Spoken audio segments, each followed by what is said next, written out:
Well, hello again, all the boys and girls out there in YouTube land watching Georgia Beer Reviews. Back at you today with another one. And what I'm looking at is a beer from Trillium Brewing Company out of Canton, Massachusetts. This is the Eliot Tower. It's a double IPA, clocks in at 8% alcohol by volume. This beer is courtesy of Mr. Bumpy Road Brewery. Thank you, Bumpy. I appreciate it. Post a link to his channel in the description below. Chances are, if you're watching my channel, you're already very familiar with Mr. Bumpy Road Brewery. But if you haven't already checked him out, definitely go do so. He is a great beer reviewer as well and drinks a lot of really good craft beer. He's also a home brewer every once in a while, but not recently, but soon. Again, hopefully. All right. So, I am excited to try this beer. Trillium has made some amazing New England IPAs that I've had over the years. Seems like they've kind of fallen off a little bit in the last year or so, but I was told that this was a really good, juicy IPA. So let's see. Definitely looks the part right off the bat. A nice, well, it's murky, really. It's beyond hazy. Opaque. You cannot see through it. I mean, holding it up to the light, yeah, you still really can't see through it at all.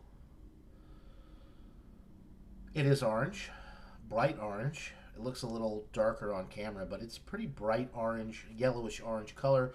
The head is white, frothy, kind of a cross actually between a frothy and a creamy looking head. The aroma, oh, very juicy.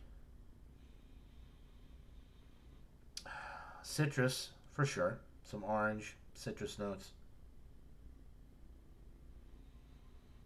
There is some guava, passion fruit, definitely pineapple. Actually, pineapple is first after the citrus notes. You get pineapple, and then the passion fruit guava note comes through. Very tropical, very nice with the tropical fruit aromas on this. I am impressed. None of the 8% alcohols coming through, which with these types of beers, usually that's not an issue anyway. There's so much going on with the hops and the malt. Like, the alcohol is really in the background unless it's just brewed really poorly. Smells really nice. A little bit of wheat, bready malt character coming through on the nose as well. That's pretty much it. So, orange citrus and tropical fruit in the form of pineapple, guava, passion fruit, maybe a little mango in there as well. I don't think I mentioned mango. It's all there. It is all there. It smells absolutely delightful. Can't talk today. It's been a long day. It smells absolutely delightful. So without further ado, let's get into this brew.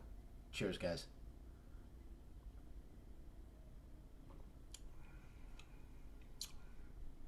Oh, wow. That is really good. So the interesting thing is you get the orange and the tropical fruit notes, but it immediately leads into a nice bready malt character that I really wasn't expecting so much with this one. But there's a lot of wheat malt. I do like when they use wheat malt, which most of the IPAs, the juicy IPAs, they use wheat malt. The bready characteristics that you get from wheat malt, I find is stronger than the bready notes that you typically get with barley or rye. Or, well, rye is its kind of its own thing, but I find that wheat malt really comes through, especially with these types of IPAs versus the barley malt. There's a definite wheatiness to this. Um, it kind of balances out a little bit because you get hit immediately with the tropical fruit and the citrus and the bready notes. Those wheat bready notes balance it out.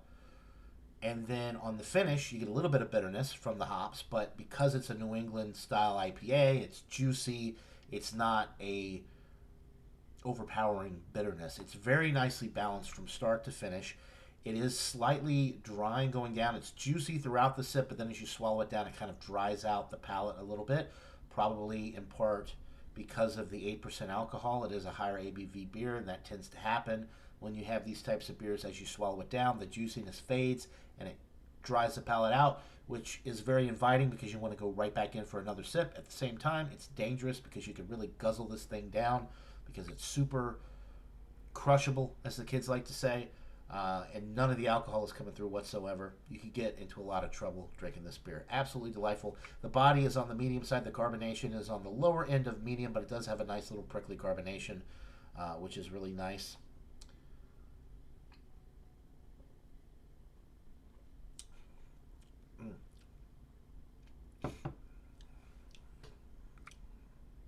Really nice. One of the sorry about the camera, guys. I got to get some curtains for my bedroom. Um, anyway, that's a interesting looking shot there. Um, this is an awesome beer. One of the better beers that I've had from Trillium, especially within the last year or so. It's all there. All the tropical fruit, all the orange, the nice wheat, bready malt notes in the middle of the sip to kind of balance out that fruit forward hot presentation, and then the juicy sip with the drying finish with the 8% ABV kind of dries out the palate. It's not boozy at all. The alcohol is well masked, and this is just awesome for what it is. I'm gonna go. I'm gonna go with a 98 for this one. This one, just getting into that world class range for me for this style. It is really nice. It's got so much fruit flavor from the hops. You get all of it. It's really nice, and I would highly recommend it if you could find it in your area. The Eliot Tower Double IPA from Trillium Brewing. Thank you again to Mr. Bumpy Road Brewery. I will post a link in the description below, as I mentioned before, as well as right there. You can click on his icon and get to his channel that way. Go show him some love. Tell him John and Ellie sent you. That'll do it for this beer review, guys. Hope you're all having a wonderful day. 98 out of 100. Try this beer. If you can get it, let me know what you think for sure in the comments below. Hope you're all having a wonderful day. And until next time, everybody, cheers.